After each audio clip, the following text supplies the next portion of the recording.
Regarding patio installation in Spokane, you want to ensure you use the best paver stones. There are a few things to consider when choosing a suitable stone for your patio. First, you must decide what material you want to be made from. Many options include concrete, brick, stone, and more. You also need to consider the size and shape of the rocks.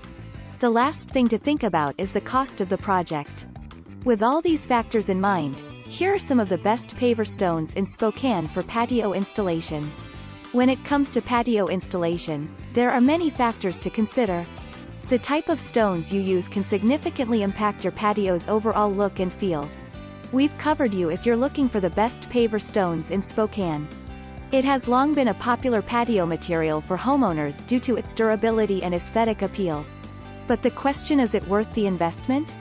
Paver stone is a durable material that withstands heavy foot traffic and extreme weather conditions. It is also low maintenance, requiring only occasional cleaning and sealing.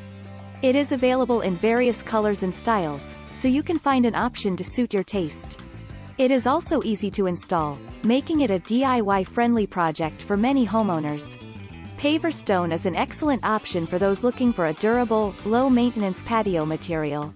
If you're looking for something truly unique, consider using flagstone. Create the perfect look for your home.